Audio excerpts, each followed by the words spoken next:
السلام علیکم ورحمۃ اللہ وبرکاتہ۔ اعوذ باللہ من الشیطان الرجیم، بسم اللہ الرحمن الرحیم۔ یسألونک عن الخمر والمیسر، سوال کرتے ہیں وہ آپ سے شراب اور جوے کے بارے میں۔ قل فیہما اسم کبیر ومنافع للناس، کہہ دیجئے ان دونوں میں گناہ ہے بہت بڑا اور لوگوں کے لیے منافع بھی ہے۔ وَإِثْمُهُمَا أَكْبَرُ مِن نَفْعِهِمَا، اور ان دونوں کا گناہ ان دونوں کے نفع سے زیادہ بڑا ہے، اکبر زیادہ بڑا ہے۔ وَيَسْأَلُونَكَ مَاذَا يُنْفِقُونَ، اور سوال کرتے ہیں وہ آپ سے کہ وہ کیا خرچ کریں۔ قُلِ الْعَفْوَ، کہہ دیجئے جو ضرورت سے زائد ہو۔ اس کا معنی یہ بھی ہے، کہہ دیجئے کہ جو بہترین ہو، یعنی جس طرح ایک چیز ہوتی ہے نا اوپر والی، مثلا دودھ ہے تو دودھ کے اوپر ملائی اوپر والی اچھی چیز ہوتی ہے، اس طرح عفو کا معنی بہترین بھی ہے اور اس کا معنی اپنی ضرورت سے زائد بھی ہے۔ کذالک یبین اللہ لکم الآیات، اسی طرح اللہ تعالیٰ بیان کرتا ہے تمہارے لیے آیتوں کو، لعلکم تتفکرون، تاکہ تم غور و فکر کرو، فی الدنیا والآخرہ، دنیا میں بھی اور آخرت میں بھی۔ وَيَسْأَلُونَكَ عَنِ الْيَتَامَى، اور سوال کرتے ہیں وہ آپ سے یتیموں کے بارے میں۔ قُلْ إِصْلَاحٌ لَهُمْ خَيْرٌ، کہہ دیجئے کہ ان کے لیے اصلاح کرنا بہتر ہے۔ وَإِن تُخَالِطُوهُمْ فَإِخْوَانُكُمْ، اور اگر تم یتیموں کو اپنے ساتھ کھانے کے ساتھ ملا لو تو وہ تمہارے بھائی ہیں۔ واللہ یعلم المفسد من المصلح، اور اللہ تعالیٰ جانتا ہے فساد کرنے والے کو بھی اصلاح کرنے والوں میں سے۔ ولو شاء اللہ لأعنتکم، اور اگر اللہ تعالیٰ چاہتا تو ضرور مشقت میں ڈال دیتا تمہیں۔ ان اللہ عزیز حکیم، بے شک اللہ تعالیٰ غالب ہے، بڑی حکمت والا ہے۔ اب اس سبق کو ہم دوبارہ دیکھیں گے۔ سوال کرتے ہیں وہ آپ سے عن الخمر، خمر کے بارے میں۔ خمر کا معنی ہوتا ہے ڈھانپ لینے والی۔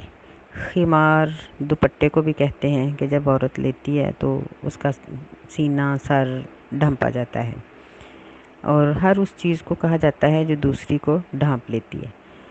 اور یہاں خمر کا معنی ہے عقل کو ڈھانپ لینے والی۔ نبی علیہ السلام نے فرمایا ما خامر العقل، الخمر ما خامر العقل، کہ ہر وہ چیز شراب ہے جو عقل کو ڈھانپ لے۔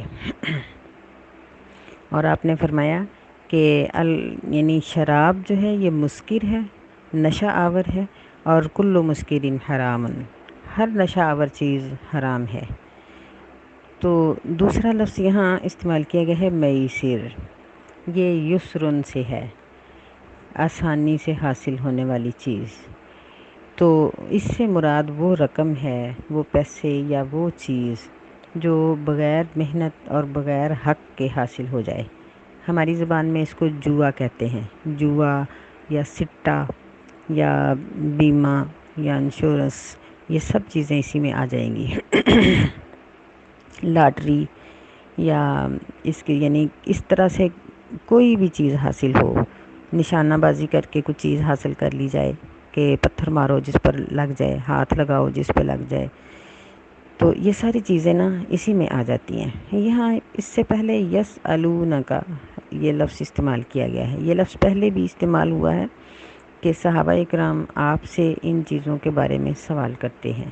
چونکہ یہ سورت قرآن مجید کا خلاصہ ہے، اس لیے اللہ تعالیٰ نے یہاں سارے مسائل بیان فرمائے ہیں۔ تو فرمایا کہ یہ آپ سے شراب اور جوئے کے بارے میں سوال کرتے ہیں۔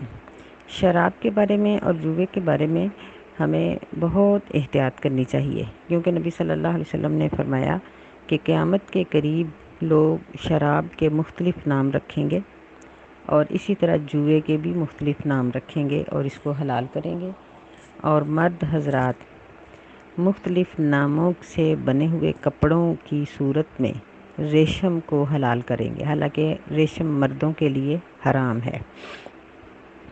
اور وہ یعنی عورتوں کو مختلف حرام عورتوں کو اپنے لیے حلال کریں گے۔ تو آپ نے ان ساری چیزوں پر وعید سنائی۔ تو آج کل شراب کی جتنی بھی قسمیں ہیں، پاؤڈر ہو، سگریٹ ہو، یا نسوار کی شکل میں ہو، یا یعنی پینے والی چیز ہو، یا سونگھنے والی ہو، یا کوئی اور اس طرح کی کیفیت انجیکشن وغیرہ ہوں، یہ سب چیزیں جو عقل کو ڈھانپ لیتی ہیں، یہ سب حرام ہیں۔ اور یہ شراب کے بارے میں اترنے والا پہلا حکم ہے، اس لیے اللہ تعالیٰ نے یہاں حرمت کی سخت زد نہیں لگائی، بلکہ اللہ تعالیٰ کا طریقہ مبارک یہی ہے کہ اللہ تعالیٰ جب بھی کسی چیز پر پکڑ کرتے تھے، اور یعنی ابھی تو شریعت اتر رہی تھی نا، تو اس وقت جب مسائل اتر رہے تھے تو جس چیز کو بھی حرام کیا جاتا، پہلے اس کے اوپر ہلکی سی ڈانٹ آتی تھی، پھر اس کے اوپر تھوڑی سی تنبیہ اور آ جاتی، پھر اس کے بعد اس کو حرام کر دیا جاتا تھا۔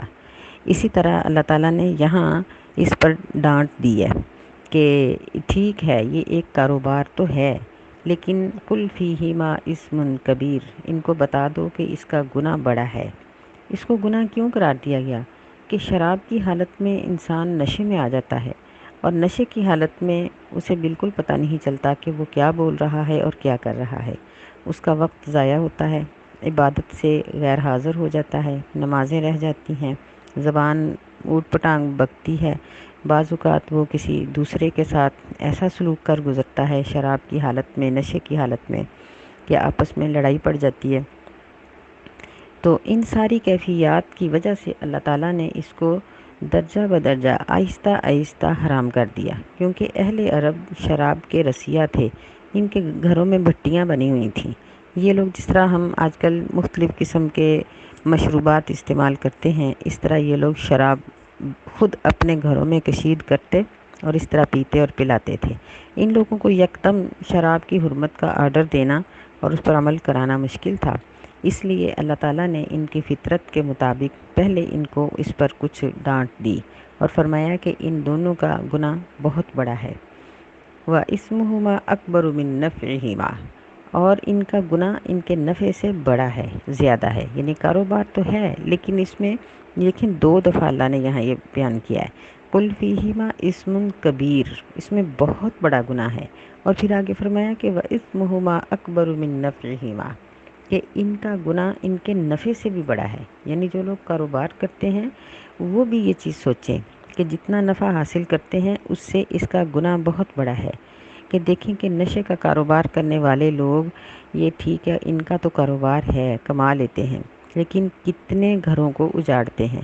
یہ پوچھ کے دیکھا جائے ان لوگوں کو جن کے شوہر، بھائی، بیٹے نشئی ہو جاتے ہیں، تو ان کی کیا حالت ہوتی ہے۔ تو یہ صرف پاکستان میں نہیں ہے، دوسرے تمام ممالک میں بھی شراب پاکستان سے بہت زیادہ پی جاتی ہے، اور وہاں بھی یہی حال ہے کہ شراب میں دھت کوئی کہیں پڑا ہے، کوئی کہیں پڑا ہے۔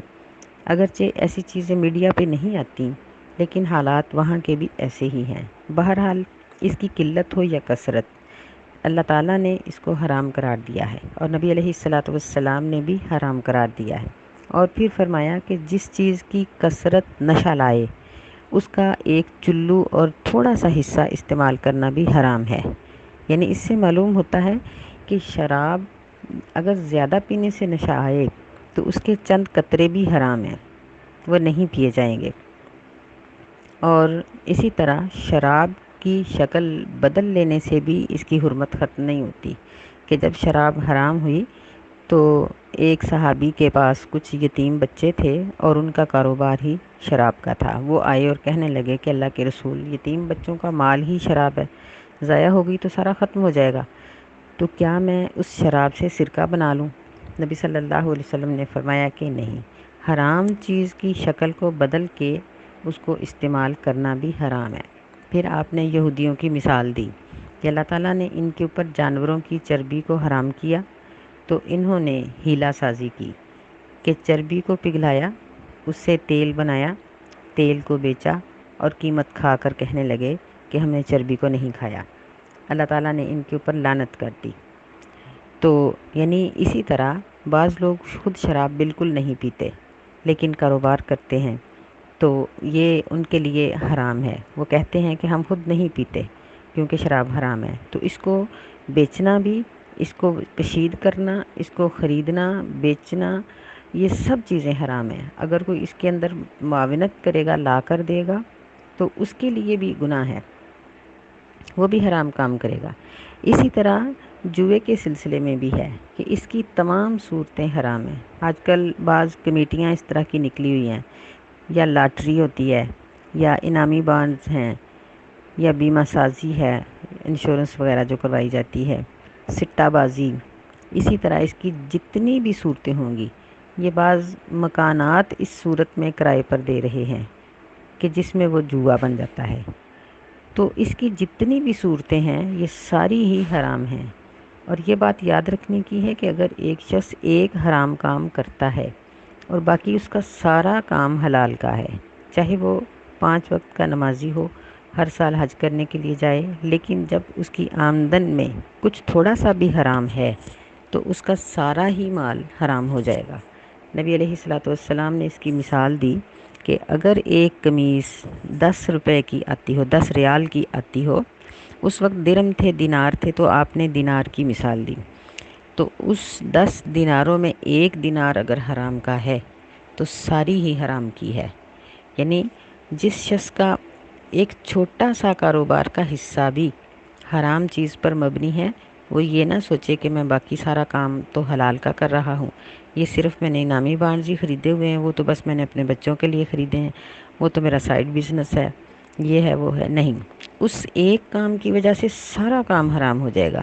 اس کی مثال ہم یوں لے سکتے ہیں کہ جس طرح دودھ کے بھرے ٹب میں ایک قطرہ پیشاب کا ڈال دیا جائے یا کسی گندگی کا ڈال دیا جائے، تو کیا ہم کہیں گے کہ ایک ہی قطرہ ہے؟ نہیں، سارا ہی گرا دیں گے۔ تو ایسے ہی معمولی حرام کی وجہ سے سارا ہی حرام ہو جائے گا۔ اور پھر اس کا نقصان کیا ہے؟ نبی صلی اللہ علیہ وسلم نے فرمایا کہ جس جسم کے اندر حرام غذا گئی ہو یا اس کا لباس حرام کی کمائی سے پہنا ہوا ہو، وہ جنت میں نہیں جائے گا۔ استغفر اللہ الذی لا الہ الا هو الحی القیوم واتوب الیہ۔ تو اس لیے ان چیزوں سے بچنا ضروری ہے۔ تو اللہ تعالیٰ نے پہلے سٹیپ پر یہ آیت نازل فرمائی، جب اللہ نے فرمایا کہ اس کا گناہ بڑا ہے اور نفع سے بھی بڑا ہے، تو جو بہت سے عقل مند باشعور اکابرین صحابہ تھے، انہوں نے سوچا کہ اس کو تو استعمال کرنا ہی نہیں چاہیے، تو انہوں نے اس کا استعمال چھوڑ دیا۔ کچھ صحابہ تو ایسے تھے، سیدنا ابو بکر رضی اللہ تعالیٰ عنہ جیسے اور سیدنا عثمان غنی رضی اللہ تعالیٰ عنہ جیسے، جو جہالت میں بھی شراب نہیں پیتے تھے، اور اس آیت کے نازل ہونے کے بعد جو لوگ پیا کرتے تھے ان میں سے بھی کثیر تعداد نے شراب کا پینا چھوڑ دیا۔ اللہ تعالیٰ کا مقصد بھی یہی تھا۔ اور فرمایا کہ وَيَسْأَلُونَكَ مَاذَا يُنْفِقُونَ، کہ دوسرا سوال وہ آپ سے یہ کرتے ہیں کہ وہ کیا خرچ کریں۔ فرمایا کہ قُلِ الْعَفْوَ، کہہ دیجئے جو ضرورت سے زائد ہو۔ عفو کا معنی پہلے بھی ہو چکا ہے کہ اس کا ایک معنی لغوی لحاظ سے یہ بھی ہے کہ جو بہترین چیز ہے، اوپر کی سطح پہ آنے والی، یعنی ابھرتی ہوئی عمدہ قسم کی چیز خرچ کرو۔ بہرحال دونوں معنی ہیں اس کے۔ اگر ہم اس کا معنی یہ کریں کہ ضرورت سے زائد، تو ضرورت نبی علیہ الصلوۃ والسلام سے پوچھی گئی تو آپ نے فرمایا کہ ایک لباس، رہنے کے لیے ایک کمرہ، سواری کے لیے ایک اونٹ یا گھوڑا، چلیں آج کل موٹر سائیکل لگا لیں، اور خدمت کے لیے ایک غلام، اور صبح شام کا کھانا۔ اگر یہ چیزیں تمہارے پاس ہیں تو اس کے علاوہ جتنا ہے وہ اللہ کی راہ میں خیرات کر دو، لیکن واجب نہیں ہے۔ یعنی ہم اپنی ضرورت سے زائد، جس طرح ہم سال بھر کی گندم رکھ لیتے ہیں، چاول رکھ لیتے ہیں، امہات المومنین کو پورے سال کا خرچ دے دیا جاتا تھا، تو یہ چیزیں ضرورت کے اندر ہی آتی ہیں۔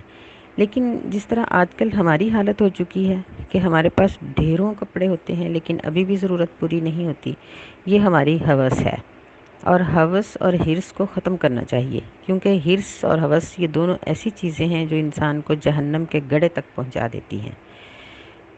فرمایا کذالک یبین اللہ لکم الآیات، اسی طرح بیان کرتا ہے اللہ تعالیٰ تمہارے لیے آیات کو، لعلکم تتفکرون، تاکہ تم غور و فکر کرو۔ تو یعنی غور و فکر کیا کرنا ہے؟ یہی کہ ہم اپنے گھر میں سوچیں۔ بعض گھروں میں دیکھا ہے کہ اس قدر سامان ہوتا ہے کہ سنبھالنا مشکل ہے۔ تو ایسے لوگوں کو غور کرنا چاہیے، جب بھی بازار گئے کپڑے اٹھا لائے، برتن اٹھا لائے، جوتے اٹھا لائے، نہیں، آپ ایسے کریں کہ اگر آپ ایک نیا لباس بناتی ہیں نا، تو پچھلے لباسوں میں سے ایک لباس جو پہننے کے قابل ہو کسی غریب کو دے دیں۔ ایک برتن جو آپ خوشی سے لے کے آئی ہیں، جو آپ کی ضرورت سے زائد ہے، یعنی وہ چیز پہلے موجود ہے، واٹر سیٹ ہے، ٹی سیٹ ہے، کوئی چیز ہے، وہ موجود ہے، آپ کو ضرورت نہیں تھی، آپ صرف اس کی شکل صورت اچھی دیکھ کر لے آئی ہیں، تو آپ اپنا پہلا برتن نکال کر کسی غریب کو دے دیں۔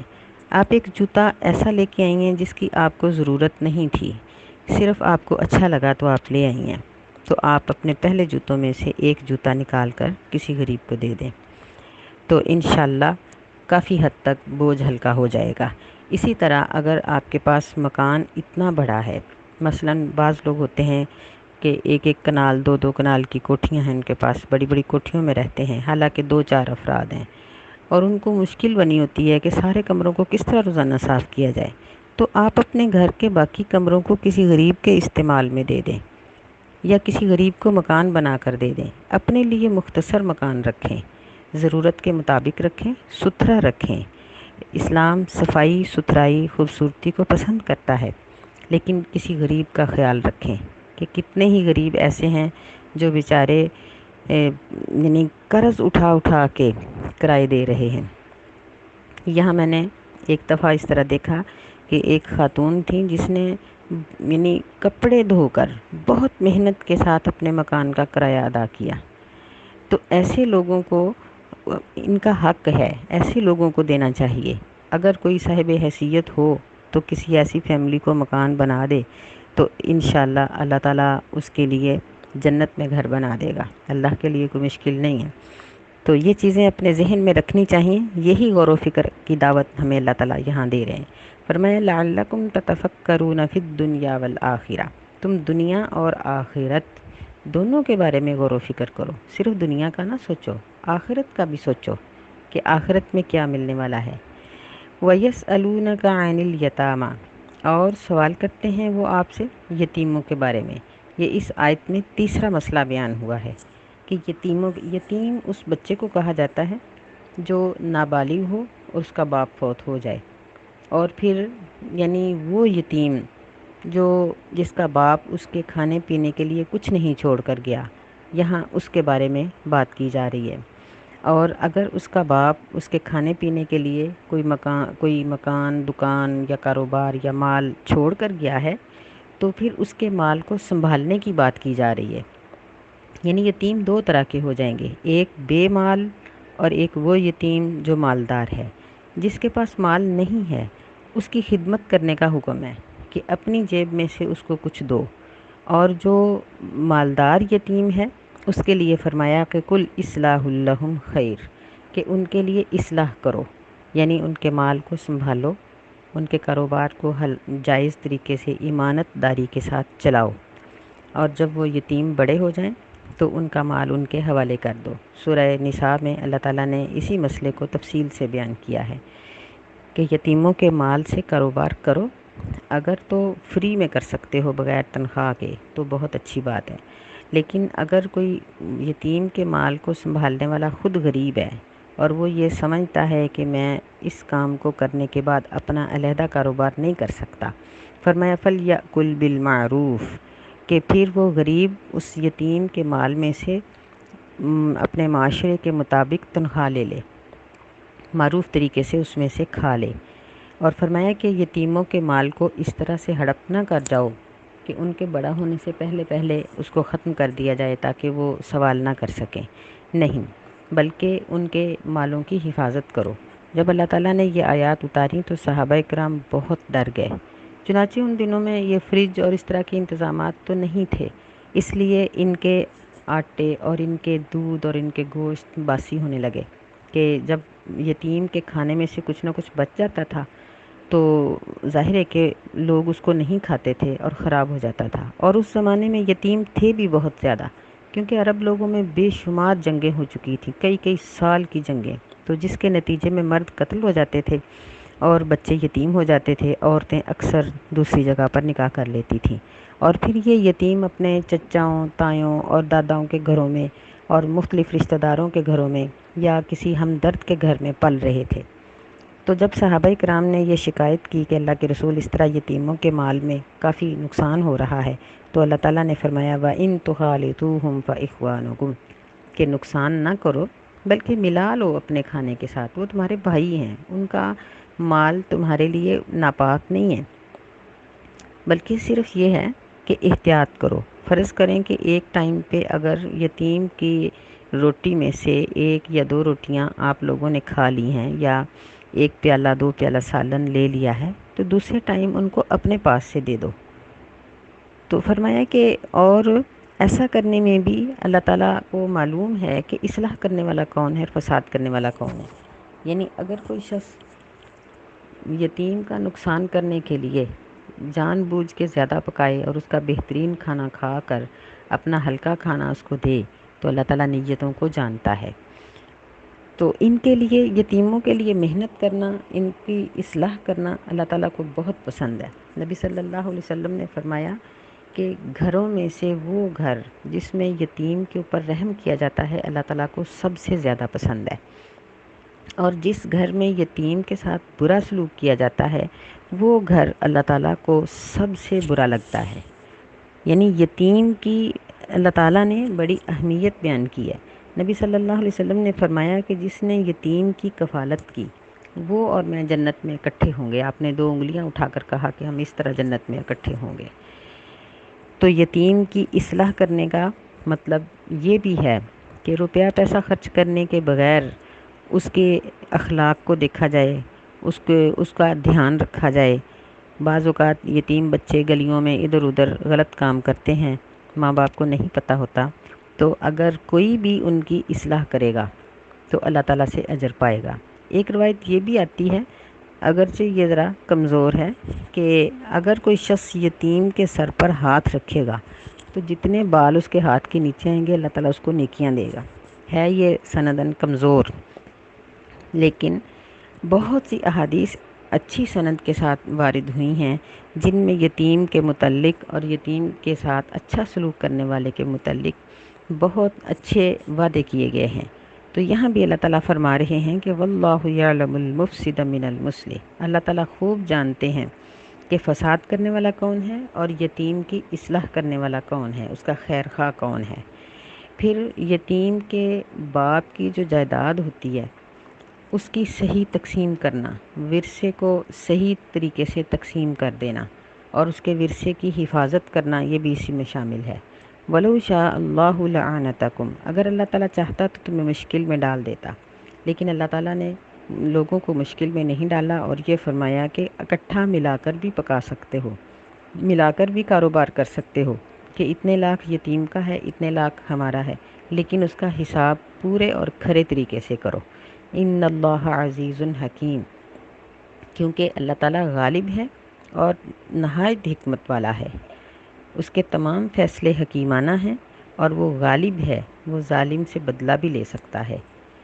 تو اس لیے ہمیں آج ان تینوں مسائل پر بہت اچھی طرح سے غور کرنا ہوگا، کیونکہ یہ بہت اہمیت کے حامل ہیں تینوں مسئلے، شراب اور جوا، ان دونوں کے متعلق، اور پھر دوسرا مسئلہ ہے خرچ کرنے کے متعلق، تیسرا مسئلہ بیان کیا گیا ہے یتیم کے متعلق۔ تو ان مسائل کے اوپر ہمیں غور کرنا ہوگا اور اپنی زندگی پر دھیان رکھنا ہوگا کہ ہم کیا کر رہے ہیں۔ اللہ تعالی ہمیں اپنی اصلاح کرنے کی توفیق عطا فرمائے۔ السلام علیکم۔